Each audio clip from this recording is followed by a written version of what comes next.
BJP ರಾಜ್ಯಾಧ್ಯಕ್ಷ ವಿಜಯೇಂದ್ರ ಮುಂದುವರಿಯೋಕೆ ಬಹಳ ಸಿದ್ಧತೆಗಳನ್ನ ಮಾಡ್ಕೊತಿದ್ದಾರೆ. ಅವರನ್ನ ಮುಂದುವರಿಸಬಾರದು, ಬದಲಾಯಿಸಬೇಕು ಅಂತ ಬಿಜೆಪಿಯಲ್ಲೇ ದೊಡ್ಡ ಮಟ್ಟಗಿನ ವಿರೋಧ ವ್ಯಕ್ತವಾಗ್ತಾ ಇದೆ. ಗೊತ್ತಿರೋ ವಿಷಯ. ಇದೀಗ ಬಿಜೆಪಿ ರಾಜ್ಯಾಧ್ಯಕ್ಷರಾಗಿ ಯಾವುದೇ ಕಾರಣಕ್ಕೂ ವಿಜಯೇಂದ್ರ ಮುಂದುವರಿಯಬಾರದು ಅನ್ನೋ ಮನಸ್ಥಿತಿ ಜೆಡಿಎಸ್ ಅಲ್ಲಿ ಕೂಡ ಬಂದಾಗಿದೆ. ಕಾರಣ ಇಷ್ಟೇ, ಜೆಡಿಎಸ್ನ ಕುಮಾರಸ್ವಾಮಿ ಅವರು ಒಂದು ಮಾತಾಡ್ತಾರೆ, ಮೊದಲು ನಾವು ಅಧಿಕಾರಕ್ಕೆ ಬರ್ತೀವಿ, ಬಿಜೆಪಿ ಜೆಡಿಎಸ್ ಖಂಡಿತವಾಗಿ ನೀವು ಕೆಲಸ ಮಾಡಿ, ನಮ್ಗೆ ಆ ಸೀಟ್ ಸಿಗಲ್ಲ ಅಂತ ಯಾರೋ ಬೇಜಾರು ಮಾಡ್ಕೊಬೇಡಿ, ನೀವು ಕ್ಷೇತ್ರದಲ್ಲಿ ಕೆಲಸ ಮಾಡಿ, ದೆಹಲಿಯಿಂದ ಟಿಕೆಟ್ ತರೋದು ನನ್ನ ಜವಾಬ್ದಾರಿ ಅಂತ. ನಿಖಿಲ್ ಕುಮಾರಸ್ವಾಮಿ ಎಲ್ಲ ಕಡೆ ಭಾಷಣ ಮಾಡ್ತಾರೆ, ಕುಮಾರಸ್ವಾಮಿ ಮಾಡ್ತಾರೆ, ಮುಂದೆ ಜೆಡಿಎಸ್ ಬಿಜೆಪಿ ಸರ್ಕಾರ ಅಧಿಕಾರಕ್ಕೆ ಬರುತ್ತೆ, ನಾವು 150 ಗೆಲ್ತೀವಿ, 180 ಗೆಲ್ತೀವಿ ಅಂತ. ಆದರೆ ವಿಜಯೇಂದ್ರ ಅವರು ಬಿಜೆಪಿ 130 ಸ್ಥಾನ ಗಳಿಸುತ್ತೆ ಅಂತ ಪದೇ ಪದೇ ಹೇಳ್ತಿದ್ದಾರೆ.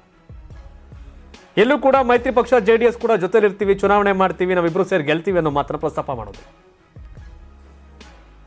ಜೆಡಿಎಸ್ ಜೊತೆ ಬಿಜೆಪಿ ಮೈತ್ರಿ ಬಗ್ಗೆ ವಿಜಯೇಂದ್ರಗೆ ಇಷ್ಟ ಇಲ್ಲ, ಹೀಗಾಗಿ ವಿಜಯೇಂದ್ರ ಅವರು ಈ ರೀತಿ ಹೇಳ್ತಿದ್ದಾರೆ ಅನ್ನೋದು ಜೆಡಿಎಸ್ನವ್ರ ಲೆಕ್ಕಾಚಾರ, ಕುಮಾರಸ್ವಾಮಿ ಅವರ ಬೇಸರ.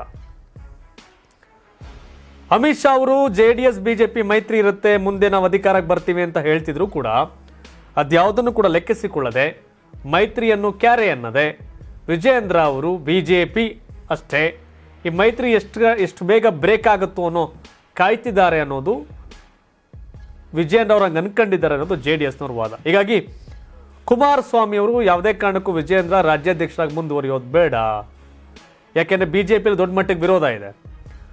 ಕಾಂಗ್ರೆಸ್ ಅನ್ನ ಸೋಲಿಸಿ ಜೆಡಿಎಸ್ ಬಿಜೆಪಿ ಅಧಿಕಾರಕ್ಕೆ ಬರಬೇಕು ಅಂತಂದ್ರೆ ಬಿಜೆಪಿಯ ಒಡಕು ಸರಿ ಹೋಗ್ಬೇಕು. ಬಿಜೆಪಿಯ ಒಡಕು ಹೀಗೆ ಮುಂದುವರೆದ್ರೆ ಜೆಡಿಎಸ್ ಬಿಜೆಪಿ ಕಷ್ಟ ಆಗತ್ತೆ.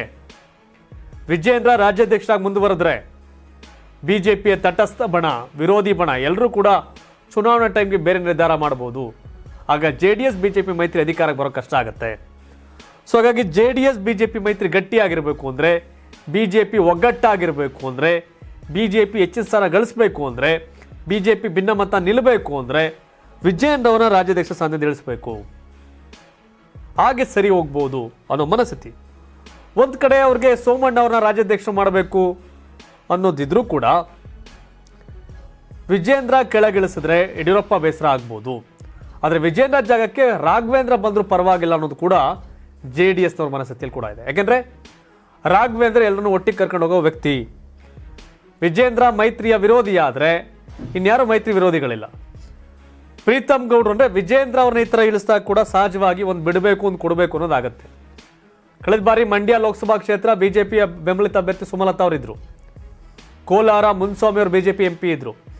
ಆದರೆ ಸೀಟ್ ಶೇರಿಂಗ್ ಬಂದಾಗ ಬಿಟ್ಕೊಟ್ರು. ಈಗ ಹಳೆ ಮೈಸೂರು ಭಾಗದಲ್ಲಿ ಶ್ರೀರಂಗಪಟ್ಟಣದ ಸಚ್ಚಿದಾನಂದ್ ಅವರು, ಹಾಸನದ ಪ್ರೀತಮ್ ಗೌಡ್ರು, ತುರುವೇಕೆರೆ ಮಸಾಲೆ ಜಯರಾಮ್ ಅವರು, ಈಗ ಒಂದಷ್ಟು ಕ್ಷೇತ್ರ ಶಿವನಗರ ನಾಯಕ್ ದೇವದುರ್ಗ ಕರೆಮ್ಮ ಅವ್ರ ನಡುವೆ ಹಣಾಹಣಿ, ಅಶೋಕ್ ನಾಯ್ಕು ಶಾರದಾಪುರಿಯ ನಾಯಕು, ಶಾರದಾಪುರ ನಾಯಕ್ ಮೇಲ್ಗೈ ಇದ್ದಾರೆ, ಅದು ಬೇಡ ಕತೆ. ಒಂದಷ್ಟು ಕ್ಷೇತ್ರಗಳನ್ನ ಕೊಡುಕೊಳ್ಳುವ ವ್ಯವಹಾರಕ್ಕೂ ಕೂಡ ಕುಮಾರಸ್ವಾಮಿ ಅವರು ರೆಡಿ ಇದ್ದಾರೆ. ಯಾಕೆಂದ್ರೆ ಮೈತ್ರಿಯಲ್ಲಿ ವಿರೋಧ ಕಟ್ಕೊಂಡು ಸಾಧಿಸೋದೇನಿಲ್ಲ, ಮೈತ್ರಿ ಚೆನ್ನಾಗಿದ್ರೆ ನಾವು ಕಾಂಗ್ರೆಸ್ನ ಸೋಲಿಸ್ಬೋದು. ಬಿಜೆಪಿ ಮನೆಯೊಂದು 100 ಬಾಗ್ಲಾದ್ರೆ ಒಡೆದೋದಂತ ಬಿಜೆಪಿ ಕಟ್ಕೊಂಡು ದಳ ಏನು ಮಾಡಕ್ ಸಾಧ್ಯ ಇಲ್ಲ. ಒಗ್ಗಟ್ಟಾಗಿರೋ ಬಿಜೆಪಿ ಜೊತೆ ಜೆಡಿಎಸ್ ಸೇರಿದ್ರೆ ಅಧಿಕಾರಕ್ಕೆ ಬರ್ಬೋದು. ಹಾಗಾಗಿ ಬಿಜೆಪಿಯಲ್ಲೂ ಕೂಡ ಆರೋಗ್ಯಕರ ರಾಜಕಾರಣ ನಡೀಬೇಕು. ಹಾಗಾಗಿ ಮೈತ್ರಿಯನ್ನು ಉಳಿಸಿಕೊಳ್ಳೋ ನಾಯಕರು ಬೇಕು ಅನ್ನೋದು ಕುಮಾರಸ್ವಾಮಿ ಅವ್ರ ನಿಲುವು. ಸೊ ಹಾಗಾಗಿ ಬಿಜೆಪಿ ಹೈಕಮಾಂಡ್ ಜೊತೆ ನೇರವಾಗಿ ಸಂಪರ್ಕದಲ್ಲಿರ್ತಕ್ಕಂಥ ಬಿಜೆಪಿ ಹೈಕಮಾಂಡ್ನ ಅಚ್ಚುಮೆಚ್ಚಿನ ರಾಜ್ಯ ನಾಯಕ ಅಂದರೆ ಕುಮಾರಸ್ವಾಮಿ ಅವರು.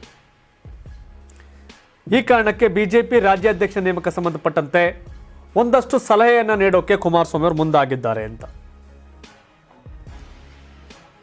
ವಿಜಯೇಂದ್ರ ಅವ್ರನ್ನ ಬದಲಾಯಿಸಿದ್ರೆ ಮೈತ್ರಿಗುಳಗಾಲ ಇಲ್ಲ, ಪಾರ್ಟಿಯಲ್ಲಿ ಭಿನ್ನಮತ ತಪ್ಪಲ್ಲ.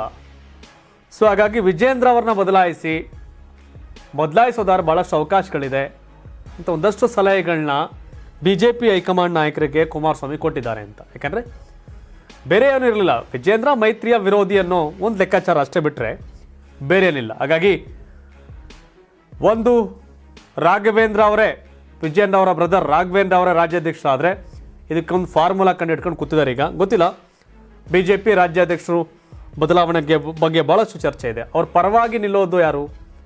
ಒಂದು ಯಡಿಯೂರಪ್ಪನವರು, ಅವರೊಬ್ಬರೇ, ಬೇರೆಯವರು ಮಾಡಕ್ಕೆ ಒಪ್ಪಲ್ಲ. ಇನ್ನು ರೇಣುಕಾಚಾರ್ಯ ಅವರು ಆದರೆ ರಾಘವೇಂದ್ರ ಅವರೇ ರಾಜ್ಯಾಧ್ಯಕ್ಷ ಮಾಡಿದ್ರೆ ಯಡಿಯೂರಪ್ಪ ಡೈಲಮಾದಲ್ಲಿ ಕೂತ್ಕೋತಾರಾಗ, ವಿರೋಧ ಮಾಡಂಗಿಲ್ವಲ್ಲ, ಅವರು ಅವ್ರ ಮಗನೇ ತಾನೆ, MP ತಾನೆ. ಸೊ ಹಾಗಾಗಿ ಅಂತಿಮವಾಗಿ BJP ರಾಜ್ಯಾಧ್ಯಕ್ಷ ಸ್ಥಾನಕ್ಕೆ ವಿಜಯೇಂದ್ರ ಅವರ ಬದಲಾಗಿ ರಾಘವೇಂದ್ರ ಅವರು ಬಂದರೂ ಬರ್ಬೋದು. ಅವ್ರು ಬೇಡ ಅಂದರೂ ಕೂಡ ಸಹಜವಾಗಿ ಹೈಕಮಾಂಡ್ ಒಪ್ಪಿಸುವ ಸಾಧ್ಯತೆ ಇದೆ ಅಂತ ಹೇಳಲಾಗ್ತಿದೆ. ಬಟ್ ಕುಮಾರಸ್ವಾಮಿ ಅವ್ರಿಗೊಂದು ಕ್ಲಾರಿಟಿ ಇದೆ, ವಿಜಯೇಂದ್ರ ಅವರು ರಾಜ್ಯಾಧ್ಯಕ್ಷ ಆಗಿ ಮುಂದುವರೆದ್ರೆ ಮೈತ್ರಿ ಸರಿ ಬರಲ್ಲ, BJPಯಲ್ಲೂ ಸಮಸ್ಯೆ ಸರಿ ಹೋಗಲ್ಲ ಅಂತ. ಎಸ್, ತಾವೇನು ಹೇಳ್ತೀರಿ ವೀಕ್ಷಕರೇ?